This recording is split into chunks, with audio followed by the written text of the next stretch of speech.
Bapak dan abang-abang sendiri, kenapa sih kita harus cinta terhadap lingkungan dan terutama tuh kita harus membuang sampah tuh pada tempatnya? Hal yang mudah, pasti semua orang juga nggak mau tinggal di lingkungan yang kotor. Dan itu nggak instan. Kalau Indonesia kayak gitu ya pasti orang bakalan sadar. Nah, hal yang seperti ini tidak bisa kalau dimulai hanya dari satu orang. Kalian mendapatkan edukasi yang sangat baik, dan itu bisa kalian mulai dari diri kalian. Dari pribadi kita diri sendiri dulu, mungkin bagaimana kita menjaga lingkungan. Pasti apalagi sampah juga bisa dimanfaatkan gitu. Halo, selamat datang di podcast PGSD, ruang bicara setiap minggunya. Untuk membahas isu-isu seputar dunia pendidikan, jangan lupa like dan share ke teman-teman kalian ya. Assalamualaikum warahmatullahi wabarakatuh. Halo semuanya, selamat datang di podcast PGSD, tempat kita berdiskusi tentang pendidikan, literasi, dan isu-isu menarik yang ada di lingkungan sekitar. Di sini saya Ruri Darmayani Putri, selaku host pada podcast kali ini. Pada episode kali ini, kita akan membahas tentang literasi dan ekologi, yang dimana literasi menjadi alat penting dalam meningkatkan kesadaran lingkungan serta menginspirasi dengan tindakan nyata untuk menjaga bumi kita. Pada hari ini kita kedatangan 3 tamu yang sangat istimewa, yaitu yang akan berbagi pengalaman dan juga wawasan yang mereka punya. Yang pertama ada Bapak Syarizal Fadli, kemudian yang kedua ada Zaki Triadi Putra, dan yang terakhir adalah Fikri Lutfi Fahmi. Baik, selamat siang dan selamat datang di podcast kali ini. Terima kasih karena telah meluangkan waktu pada siang hari ini. Sebelum itu, kalau kata pepatah, tak kenal maka kata sayang, tak kenal maka kata cinta, maka dari itu kita harus berkenalan dulu dengan Bapak dan Abang-abang yang ada di sini. Maka dari situ boleh Bapak dan Abang memperkenalkan diri masing-masing dan ceritakan sedikit terkait keterlibatan Abang-abang pada komunitas biar ekologi. Jadi aku ya? Boleh. Halo semuanya, perkenalkan aku Fikri Fahmi. Aku merupakan delegasi Scilab untuk tahun 2023-2024 ya. Aku delegasi dari Provinsi Bengkulu. Gitu. Jadi kontribusi aku dalam program biologi 2 kali ini, aku menghandle di bagian bibit ya. Jadi kita ada beberapa program, ada beberapa proyek yang kita kerjakan, ada kegiatan-kegiatan tertentu. Nah, aku melakukan pembagian bibit, gitu. Itu ya, perkenalan singkat dari aku. Oke, nama saya Syarizal Fadli, mungkin bisa dipanggil Pak Fadli. Kalau di Scilab seperti dijelaskan Fikri, saya delegasi Scilab tahun 2023-2024 dari Provinsi Riau. Kalau di We Are Ecology Part 2 ini, karena kebetulan dilaksanakan di Riau, jadi otomatis jadi project manager, jadi handle semuanya dan berkolaborasi dengan nanti orang di samping saya yang juga sebagai kadif untuk kolaborasi di program literasi mandiri. Perkenalkan, nama saya Zaki Triadi. Saya sebagai divisi kadif divisi humas, dan juga pada kegiatan ini kami ada beberapa kegiatan seperti menanam bibit tadi yang dilakukan Fikri, ada hibah buku, dan juga ada tentang talk show tentang We Are Ecology ini. Jadi saya dan juga teman-teman itu membersamai untuk kegiatan seluruhnya. Oke, baik. Saya ingin bertanya, kan dari We Are Ekologi ini menekankan pentingnya literasi dalam gerakan lingkungan. Bisa dijelaskan secara lebih jauh dan lebih spesifik bagaimana literasi ekologi dapat menjadi katalisator untuk perubahan dalam lingkungan di sekitar? Oke. Mungkin kalau misalnya di sekolah dasar kita kenal ada namanya literasi dasar. Nah, sebenarnya ini bisa jadi sebuah kesinambungan antara dua tema yang kita ambil. Kalau misalnya dari teman-teman saya, kita mengambil biar ekologi, jadi fokus bicara masalah isu lingkungan. Dan dari teman-teman HMJ PGSD itu mengambil tema tentang literasi mandiri. Nah, kita kembali lagi ke literasi dasar tadi. Jadi ada saya lupa ada berapa jumlah dari literasi dasar. Salah satunya adalah literasi lingkungan. Literasi lingkungan ini mungkin boleh dikatakan salah satu edukasi yang paling mendasar yang kita mulai dari anak-anak, ya, dari anak-anak sekolah dasar yang kita nggak bisa bicara level atas, tapi dari level rendah aja sekalian gitu. Melibatkan mereka sebagai volunteer di sini, memberikan edukasi kepada mereka bagaimana awareness dalam menjaga lingkungan. Simple thing-nya adalah tidak boleh membuang sampah sembarangan, ya kan, memisahkan mana sampah yang tidak bisa diolah, mana yang bisa diolah. Dengan literasi lingkungan yang diberikan oleh fasilitator kita kemarin pada kegiatan itu, ini memberikan sebuah sebuah sarana kepada kita, edukasi kepada volunteer kita bahwa pentingnya menjaga lingkungan, dan harapannya ini dampaknya dia bisa menerapkan dalam kehidupan sehari-hari. Jadi dimulai dari dia sendiri. Karena kalau misalnya kita bicara masif dari damai kita bikin, kayaknya nggak mungkin. Dalam artian nggak mungkin bisa mengubah orang semuanya, tetapi mungkin bukan baru gitu. Tapi paling tidak diri dia, mungkin sekitar 2 atau 3 orang di lingkungan terdekat dia itu bisa melihat dampak.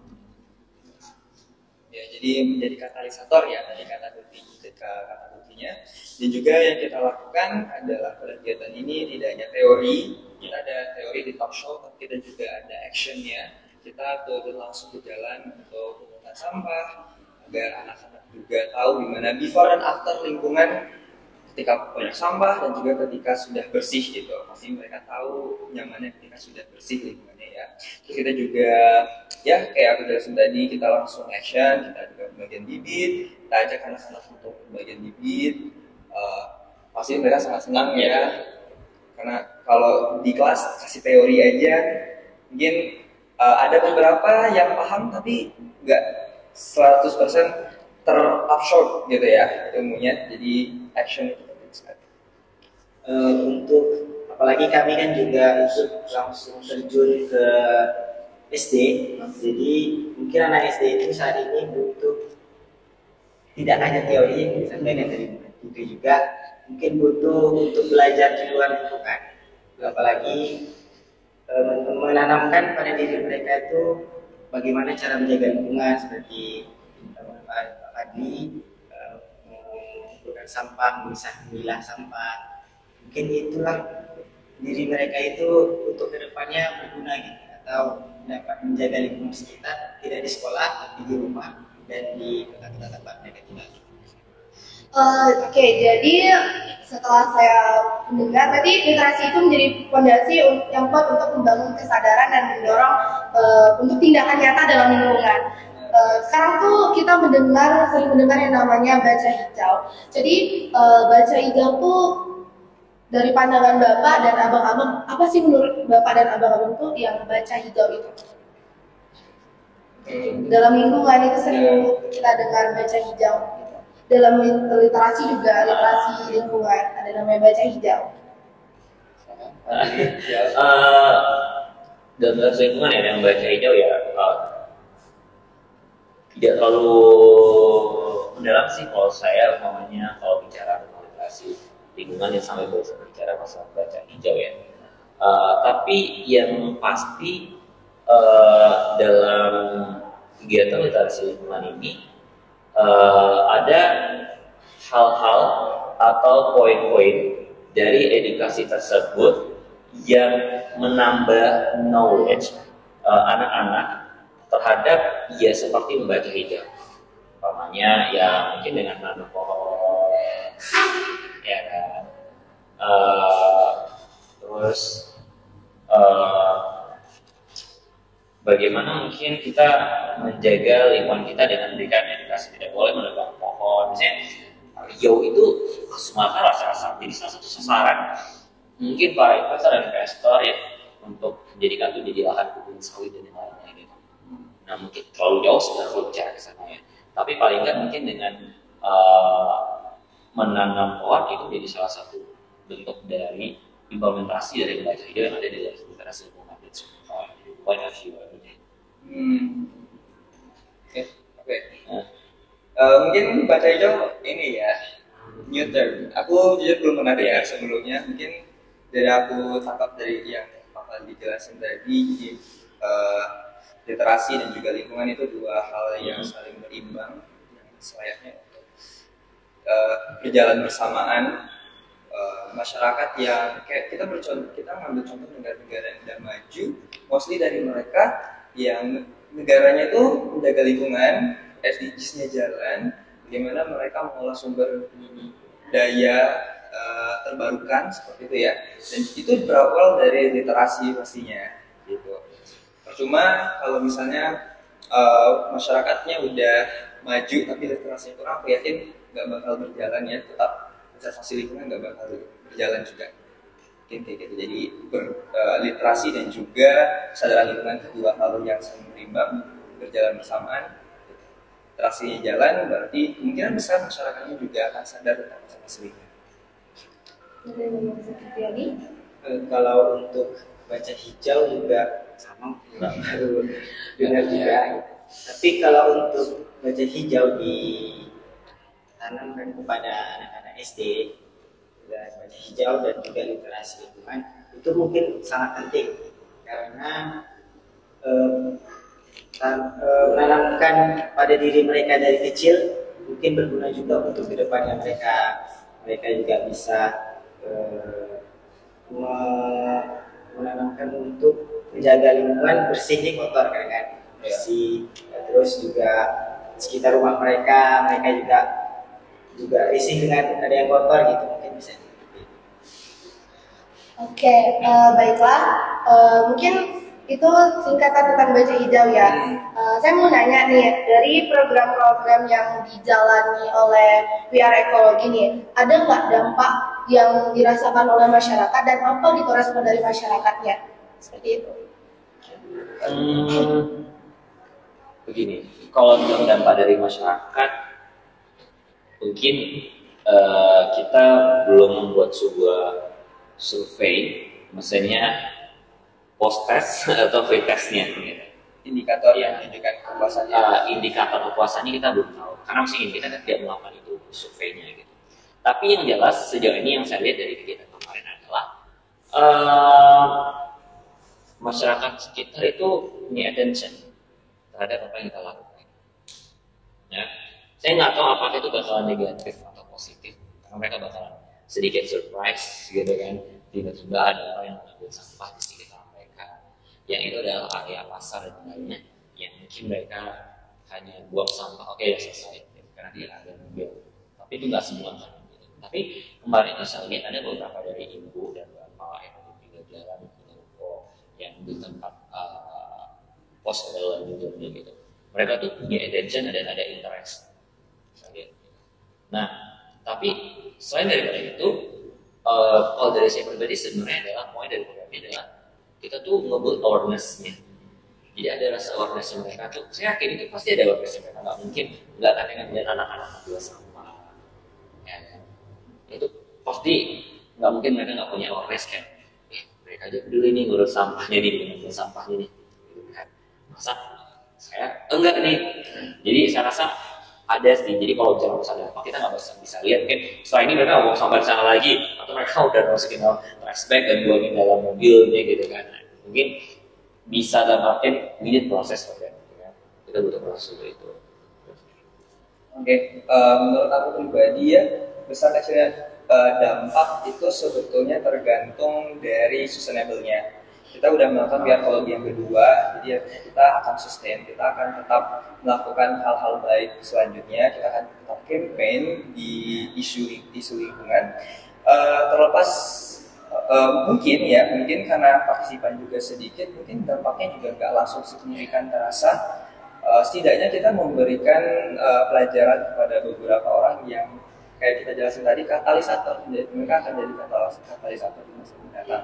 Dan juga gimana masyarakat ya analoginya seperti ini, ketika kita punya tanah dan itu kotor, tiba-tiba ada anak-anak kecil membersihkan tanah kita, pasti itu akan bikin kita sadar gitu kan ya.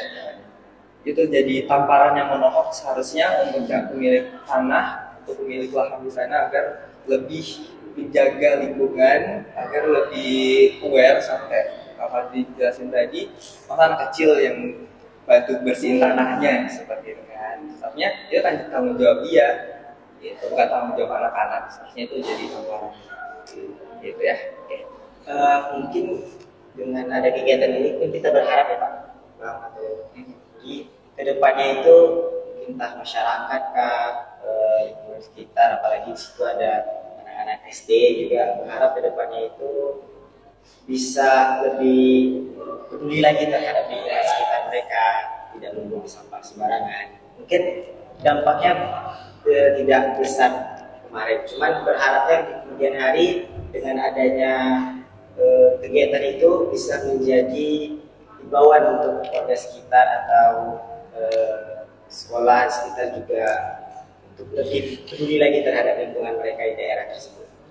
Oke, ada nggak sih Pak Bang tantangan yang paling sulit gitu dalam dihadapi dalam program yang telah dijalankan? Mulai dari Pak Fadli. Apa ya? Ya, kalau dibilang tantangan sebenarnya kita kalau bicara lebih kayak bagaimana invite volunteer sih waktu itu yang di talk show ya. Itu adalah banyak hal yang kayak buat saya mikir gue sulit ya, ternyata itu buat mengundang orang datang temanya tentang isu lingkungan gitu kan. Apakah itu menarik atau tidak menarik gitu. Nah itu yang saya kemarin sedikit tantangannya di sana. Kalau misalnya bicara masalah masyarakat sekitar itu soalnya menurut saya masih sangat bagus, dan ketika kita coba audiensi dengan pihak kepolisian pun, dengan media AS pun, gitu, misalnya dengan instansi terkait yang bisa memperlancar data kita, itu alhamdulillah tidak semuanya, tidak ada yang mempersulit kegiatan ini. Gitu. Jadi tantangannya adalah sebenarnya itu tadi mencari orang-orang yang betul-betul kayak tulus banget terhadap isu lingkungan, dan juga mungkin kita bicara masalah SDM, implementasi terhadap literasi juga ya. Nah itu yang menurut saya tantangannya lebih besar. Kalau tantangan yang berat karena aku remote ya, Kak Fadli yang manage dari awal sampai akhir, dan sebenarnya kalau dibilang presentasi aku di awal sampai akhir itu nggak terlalu banyak karena aku ada ketika program sudah berjalan, sedangkan program ini dirancang jauh hari sebelum kegiatan berlangsung kan. Jadi menurut aku ya aku sebetulnya nggak bisa tahu banget apa kendalanya. Tapi ketika aku melakukan volunteering, ketika aku pengen membuat suatu gerakan, itu yang paling susah adalah membentuk massa, mengajak teman-teman yang mau, karena ini kita nggak dibayar loh, kita bekerja sukarela, kita nggak dibayar, kita melakukan waktu, tenaga, pikiran untuk melakukan hal ini, apalagi isu lingkungan, mengutin sampah kotor gitu, ngapain kan? Untuk beberapa orang mungkin akan berpikir seperti itu. Jadi itu sih, jadi tantangan adalah menggerakkan orang-orang yang satu frekuensi, yang satu visi dengan kita, sadar tentang isu lingkungan. Kalau mereka nggak sadar dengan isu lingkungan, pasti nggak bakal mau kan. Jadi gitu. Jadi adalah menggerakkan massa itu sangat susah. Kalau untuk tantangan mungkin nggak jauh beda sama Bapak dan Bapak juga. Mungkin menemukan masanya itu mungkin yang tantangan yang berat. Tapi selebihnya insya Allah sukses sih. Oke, di sini kan yang kita tahu Indonesia, terutamanya Riau itu mempunyai sampah yang lumayan membunuh, apalagi yang daerahnya dekat rumah itu ada tempat pembuangan sampah yang menurut saya ada yang ilegal dan itu sampah yang membunuh. Jadi menurut Bapak dan abang-abang sendiri, kenapa sih kita harus cinta terhadap lingkungan dan terutama tuh kita harus membuang sampah tuh pada tempatnya, dan bagaimana caranya dan upayanya untuk sampah itu tidak membunuh lagi. Boleh mulai dari Bang Lutfi. Oke, menurut aku bukan hal yang mudah. Pasti semua orang juga nggak mau tinggal di lingkungan yang kotor. Dan itu nggak instan gimana cara membangun kesadaran. Jadi ya semuanya harus terlibat dari pemerintah, akademisi, masyarakat. Pemerintah harus benar-benar membuat aturan, dan juga ketika aturannya sudah ada harus mampu ditegakkan aturannya. Jika ada yang buang sampah sembarangan, ketahuan ada buktinya, yang harus ditindak seperti jadi memberikan efek jerah. Ya sedangkan aku ngerasa juga pemerintah nggak terlalu ambil bagian ya, nggak benar-benar serius. Kalau pemerintah benar-benar benar-benar serius, aku rasa mas dari bawah-bawahnya juga akan melihat ini sebagai suatu hal yang penting. Sama kayak aku sama Kak Fadli ketika program di Singapura. Jadi Singapura itu negara yang sangat-sangat strict, sangat-sangat kita melakukan kesalahan ada buktinya kita bayar denda. Kalau Indonesia kayak gitu ya pasti orang bakalan sadar, bakalan takut, bakalan mikir 1000 kali sebelum melakukan hal itu. Orang Indonesia banyak di Singapura dan orang Indonesia di Singapura nggak buang sampah sembarangan. Karena apa? Karena aturannya sangat jelas di situ. Kalau buang sampah kena dendanya gede, gitu kan. Bukan tentang ininya sih, bukan tentang SDM-nya juga, tapi tentang aturannya itu jelas atau tidak, gitu. Jadi harus bekerja sama, bukan tanggung jawab pemerintah aja, masyarakatnya, kita sebagai mahasiswa, akademisi, dosen, kayak semua harus punya tanggung jawab, punya andil. Meskipun nggak mudah. Terima kasih. Pak Fatni bagaimana? Ya, sebenarnya kalau bicara masalah bagaimana sampah itu sekarang bisa kita handle dan membuat hubungan nilai dari mereka. Sebenarnya bersama-sama juga ya. Saya rasa hal yang seperti ini tidak bisa kalau dimulai hanya dari satu orang per orang. Tapi maksudnya orang dari semua stakeholder itu sangat dibutuhkan sekali, apalagi pemerintah. Kita tahu kita sebenarnya udah banyak regulasi ya, tapi tidak ada yang jelas, tidak ada yang clear, tidak ada yang benar-benar dampak secara efektif terhadap pengolahan sampah atau sebenarnya yang mereka dapat orang-orang yang buang sampah sembarangan. Saya rasa kerjasama antara NGO, stakeholder dan masyarakat itu perlu banget di sana. Kita tahu kalau misalnya sampah ini kalau semakin lama dibiarkan, ya pastinya akan memberikan dampak yang sangat buruk. Jadi kalau misalnya nggak dimulai dari kita atau tidak mempunyai sebuah perhatian khusus, ya kita akan tahu hasilnya seperti apa nanti. Kita nggak akan bisa mewariskan lagi lingkungan yang begitu asli dan hijau yang sehat kepada generasi kita selanjutnya. Jadi saya harap sih setelah ini, walaupun mungkin kita nggak bakal punya advokasi yang begitu tinggi kepada pemerintah untuk kegiatan ini, tapi paling nggak teman-teman nih ANJ ya kan, dan adik-adik kemarin itu kalian mendapatkan edukasi yang sangat baik, dan itu bisa kalian mulai dari diri kalian sendiri dulu ya. Kalian bisa mulai dari diri sendiri dulu, ya di rumah, terus mungkin bisa sebuah gerakan di sekitar kalian gitu, yang akhirnya ini nanti bakalan punya dampak yang kita nggak akan tahu sampai kapan. Mungkin sampai pemerintah juga akan sadar harus bekerja lebih keras lagi. Ya mungkin sudah keras ya, cuma memang ada butuh regulasi yang lebih jelas lagi. Untuk sampah itu mungkin dari pribadi kita sendiri dulu, mungkin bagaimana kita menjaga lingkungan. Jika nantinya pemerintah mungkin membuat regulasi yang jelas, tapi masyarakatnya belum sadar akan dampak sampah sembarangan itu mungkin sama aja. Ya mungkin dari diri kita sendiri, bagaimana menjaga lingkungan yang bersih dan asri, apalagi sampah juga bisa dimanfaatkan gitu. Hal-hal yang bermanfaat lagi, dari sampah plastik seperti ini mungkin bisa dimanfaatkan lebih bermanfaat lagi, dan sampah yang seperti buah-buahan mungkin untuk pupuk juga bermanfaat. Jadi kita dari diri kita sendiri dulu, dan untuk orang berdampak lebih baik lagi. Oke, sangat luar biasa ya. Semoga ini membangun harapan besar untuk kita lebih menjaga lingkungan. Sebelum di akhirnya episode pada hari ini, adakah pesan Bapak dan Abang-abang untuk para pendengar podcast PGSD?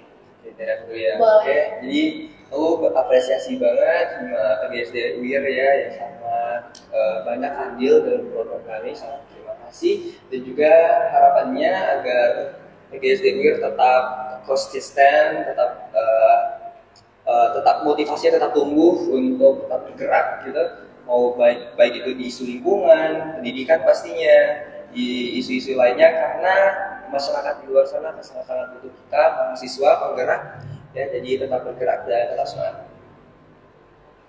Oke, Ya, saya berharap ini adalah proses belajar teman-teman dalam berbagai hal, karena saya rasa ketika kita kemarin adalah banyak spot ilmu yang bisa berkembang. Tapi secara on point dengan konsep yang kita lakukan, saya harap ini bisa menjadi edukasi kepada teman-teman dan bisa memberikan dampak kepada orang sekitarnya. Jadi untuk teman-teman MJPGSD, thank you so much sudah membantu kita merealisasikan WR Ecology 2 ini. Saya rasa kalau teman-teman MJPGSD ini bakal bisa terlaksana dan teruslah berdampak untuk orang-orang yang ada di sekitar kalian. Jangan pernah lelah, percaya atau tidak, kalian akan mendapatkan hasil dari yang kalian lakukan ini. Kita nggak akan bicara masalah uang, tapi value yang kalian dapatkan adalah bagaimana kalian bisa berguna kepada orang-orang di sekitar kalian. Mungkin kami juga berterima kasih kepada teman-teman dari Selop yang telah ingin berkolaborasi dengan Hima PGSD. Harapan kami mungkin dengan kolaborasi ini bisa untuk mungkin tidak sekarang kami mendapatkan hasilnya, tapi kami berharap di kemudian hari dengan ilmu-ilmu yang baru ini bisa kami gunakan untuk diri kami sendiri dan juga untuk orang-orang di sekitar kami.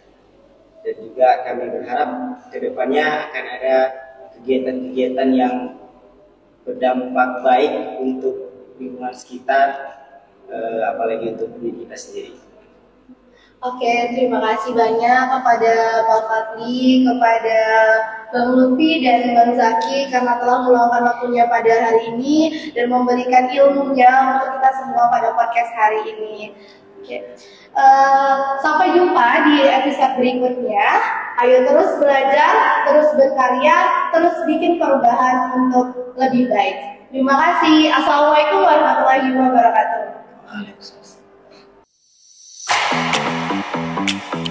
Nah, gimana? Seru bukan? Jangan lupa nantikan episode-episode seru lainnya hanya di Podcast PGSD. Dan jangan lupa untuk subscribe, like, komen, dan share sebanyak-banyaknya ya. Sampai jumpa di episode selanjutnya. PGSD, lebih baik PGSD.